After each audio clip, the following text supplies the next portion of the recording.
Et nous allons commencer par un petit billet à deux voix, avant de laisser la parole à Stéphane Pardoux, le directeur général de la NAP, dire pourquoi et comment nous avons publié il y a quelques semaines, peut-être en avez-vous entendu parler, sinon de toute façon, à un moment donné, un QR code va oui, on dirait une hôtesse, vous savez, dans les jeux... Ou un autre. Voilà, ou un autre. Voilà, le QR code vous permet de toute façon de télécharger ce document qui est en accès libre sur le site de la NAP ou sur le site de Matière Grise. Mais un mot d'abord sur la genèse. Tout ça est né d'une rencontre entre la NAP et Matière Grise. Qu'est-ce que c'est que Matière Grise? Vous avez compris, notamment pour ceux qui viennent depuis plusieurs années à nos assises, que nous avions changé de nom. Avant, vous répondiez à l'invitation de EHPA, un vieux nom qui était devenu quand même assez ringard. Et donc, on s'est désbaptisé et rebaptisé Planète Grise. C'est le nom de la société qui organise les assises auxquelles vous êtes présents aujourd'hui. Et au sein de Planète Grise, il y a un think tank qui s'appelle Matière Grise, qui produit des études, des rapports qui sont d'accès libre. Donc, vous faites matièregrise.fr, vous trouvez tous nos rapports, nos notes.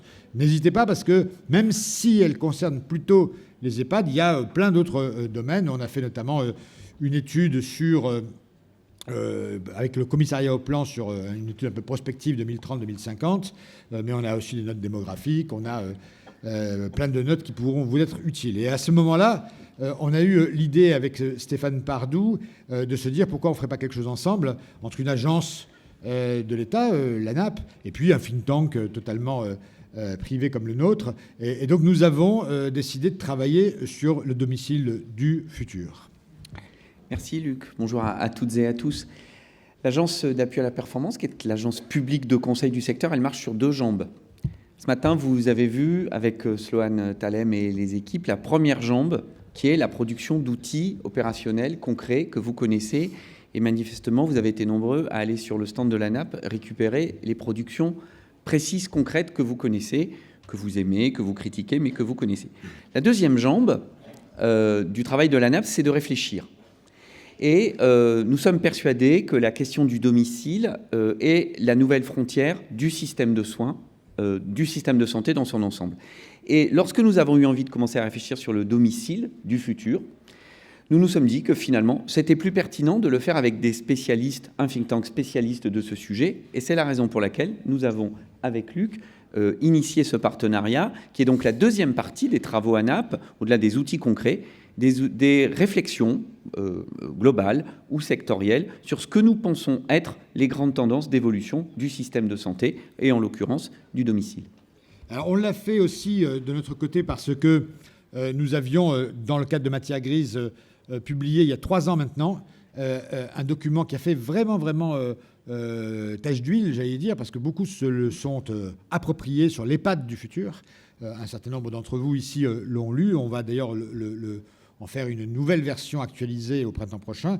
Et donc, le domicile du futur, pour nous, c'était assez logiquement le pendant des travaux que nous avions menés sur l'EHPAD du futur. Alors, un mot sur ce rapport, parce que on a essayé d'avoir une version extrêmement large de ce qu'est le domicile.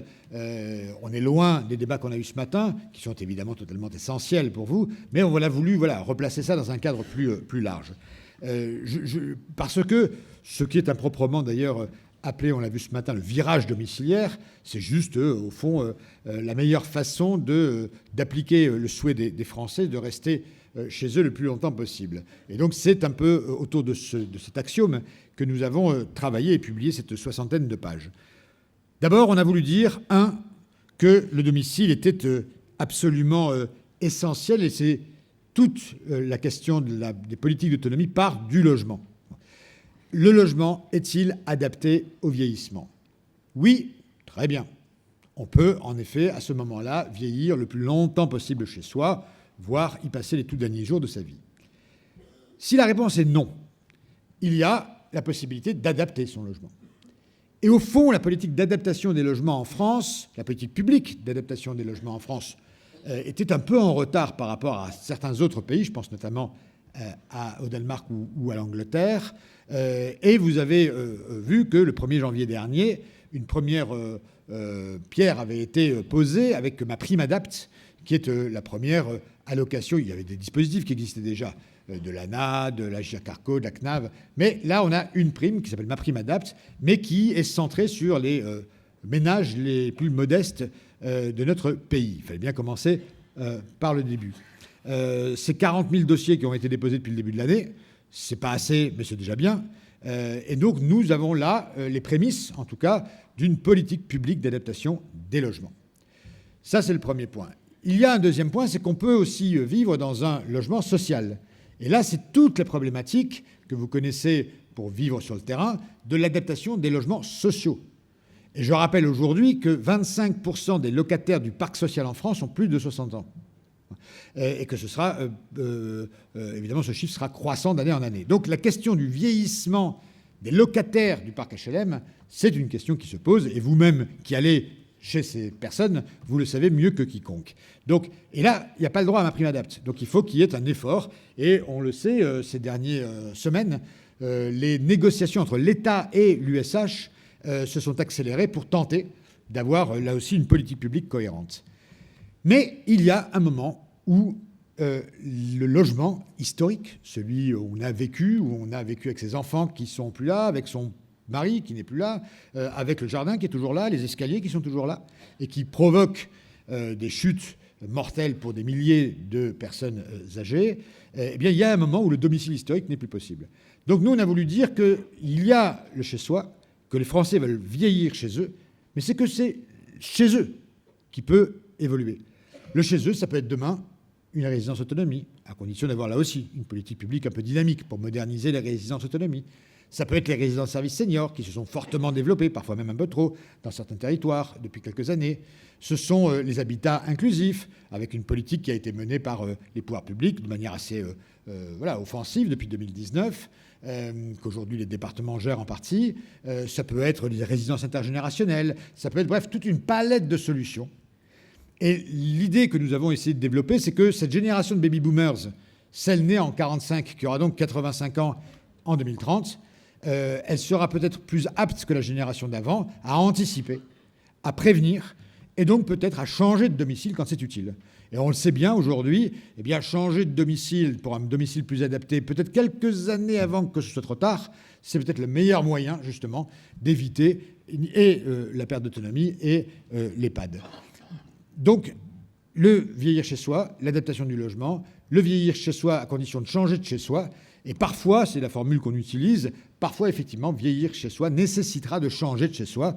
Et c'est cette notion même de domicile qu'il va falloir redéfinir probablement, parce que ce qu'on pense être aujourd'hui des établissements, eh bien, on peut les transformer en un autre chez soi alternatif. Et on a voulu également insister sur une importance, mais on y reviendra dans quelques minutes avec un autre intervenant bien mieux placé que nous pour évoquer le sujet, la question de l'isolement social. Vous aussi, vous le voyez, on va en reparler, je crois, dans la table ronde d'après sur le repérage des fragilités. Le domicile et le logement adapté ne l'est pas si la personne est isolée, si la personne est trop loin des commerces, si elle n'a plus de voiture pour aller à la boulangerie qui est à 5 km. Voilà. Donc l'adaptation des logements, c'est pas seulement les quelques mètres carrés du logement qui seraient adaptés, c'est le quartier, c'est la ville, c'est l'urbanisme, c'est la capacité de se mouvoir, parce que si on n'a pas une ville bienveillante, si on est en but à l'isolement social, eh bien, le maintien à domicile devient à ce moment-là synonyme d'assignation à résidence. Ça, c'est la première partie qui décrit les évolutions du logement, de son domicile, dans le cadre du vieillissement. Et Luc l'a dit, la deuxième partie, elle fait le lien avec la question de l'isolement. Et donc la deuxième partie, elle porte sur les dispositifs d'accompagnement pour vieillir chez soi, entouré et soutenu. Et toute cette deuxième partie, coécrite avec Matière Grise par les équipes de la NAP et Matière Grise que je remercie, elle évoque en 12 propositions ce qui nous semble être les grands éléments d'une politique de soutien des personnes âgées à domicile. Et donc, je ne vais pas évoquer les 12 propositions, mais pour vous donner envie de le lire, vous dire que dans ce travail, on reparle d'un sujet qui est d'actualité aujourd'hui, qui est celui de la gradation des soins à domicile. De dire qu'on n'a pas besoin de la même prestation à chaque moment. Et on n'aura pas besoin de la même prestation à chaque moment de sa vie et à chaque moment de son vieillissement. Dire aussi qu'il va falloir sans doute améliorer la structuration des différents cercles mobilisables selon les différentes intensités, avec notamment la question des équipes de premier recours pour le soutien à domicile. Ce qu'on a voulu aussi mettre en évidence, et ça ne se fait pas souvent, mais j'ai vu qu'il y avait une table ronde, je crois, cet après-midi, une intervention, c'est le lien très fort qui nous semble devoir être amplifié entre l'HAD et les structures de maintien à domicile. Nous avons la chance dans notre pays d'avoir un dispositif d'HAD qui est assez remarquable, qui fonctionne plutôt bien, que d'autres pays peuvent nous envier. Et on sait par ailleurs que les épisodes d'hospitalisation dans le processus de vieillissement sont des épisodes marquants et sont des épisodes de dégradation importante de l'état de la personne âgée. Et donc tout faire pour limiter le recours à l'établissement de soins, à l'institutionnalisation, ça nous semble être une nécessité dans le cadre du maintien à domicile et du vieillissement à domicile. Et donc on a voulu insister sur ce sujet-là en disant qu'il faut sans doute travailler à la systématisation du recours à l'hospitalisation à domicile avant toute décision d'hospitalisation. Bon nombre de personnes que vous suivez, vous les acteurs du soin à domicile, du domicile, vous savez que le moment d'hospitalisation est un moment absolument, j'allais dire stratégique, c'est pas le bon mot, mais est un moment qui change beaucoup de choses. Et donc on a voulu insister là-dessus. Le troisième point important, on a voulu mettre l'accent sur la question de la gestion du médicament à domicile.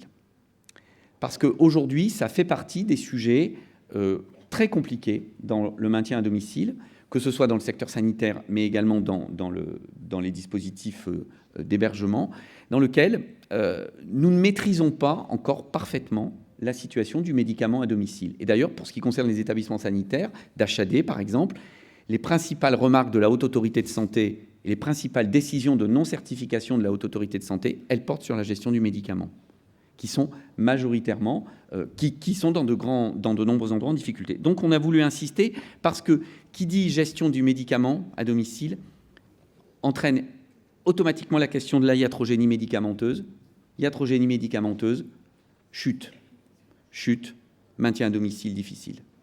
Et donc on a voulu insister sur ce point-là. Et puis ensuite on a voulu se projeter, et Luc en a parlé un peu, dans une utilisation plus massive des outils numériques et de l'intelligence artificielle pour le maintien à domicile. Et Luc cite souvent, parce que comme on parle souvent ensemble, on s'écoute, donc comme j'écoute souvent Luc cite souvent cet exemple qui est de dire, demain, il y a peut-être aujourd'hui une difficulté avec certains outils numériques, mais demain, les outils numériques, ils seront commandés par la voix. Et là, il n'y aura plus de frontières avec la maîtrise des outils numériques s'ils sont commandés par la voix. Et donc, ça changera tout dans l'utilisation à domicile par des personnes vieillissantes pour l'utilisation de ces outils. Et donc, on a voulu insister là-dessus, sur leur interopérabilité et sur le fait qu'il y avait déjà aujourd'hui de nombreuses solutions d'intelligence artificielle, des nombreuses solutions numériques qui pouvaient sans doute être généralisées.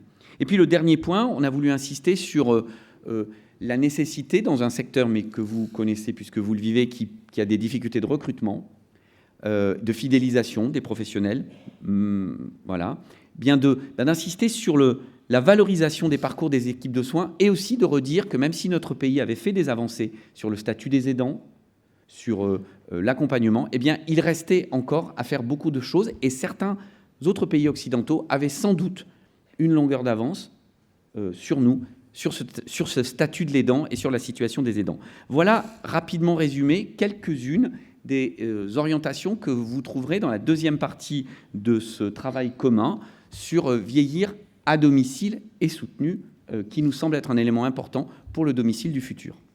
Voilà, merci. Et donc, je fais juste une incise, parce que je ne voudrais pas l'oublier après l'ayant oublié avant.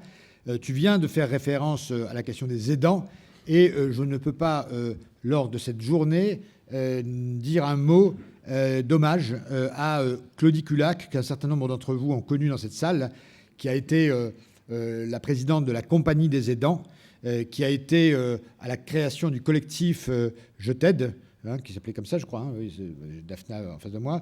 Donc, pour tous ceux qui ont connu Claudie Cula, qui était également membre du Conseil économique, social et culturel et environnemental, du CESE, depuis maintenant quelques années, voilà, je voulais lui rendre hommage. Vous êtes beaucoup à l'avoir connue ici. Elle a été une des personnalités qui a sorti de l'ombre le sujet des aidants.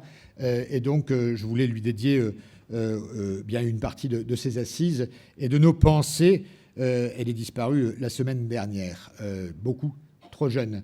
Et pour terminer, donc, effectivement, donc, sur nos sites respectifs, ce document, moi, je vous encourage vraiment à le lire. On ne gagne rien, ça y est, il est sorti, c'est gratuit. Bon, mais ça vous permet à vous, professionnels, au-delà des questions très techniques et stratégiques et essentielles que nous avons abordées ce matin et que nous allons réaborder tout juste après nous, de mettre tout ça, de placer tout ça quand même sur une révolution de la compréhension que nous avons de la question domiciliaire. Et je pense que de ce point de vue-là, on a à peu près réussi notre pari, si j'en juge en tout cas, aux 2000 personnes, et merci aux équipes de la NAP qui ont organisé un webinaire la semaine dernière, ou il y a 15 jours en tout cas, qui a mobilisé 2000 professionnels, ce qui montre voilà, que quand on a envie de réfléchir collectivement, on a les moyens tous ensemble de le faire. Donc merci à la NAP. Merci à Matière Grise. Et à bientôt. À bientôt.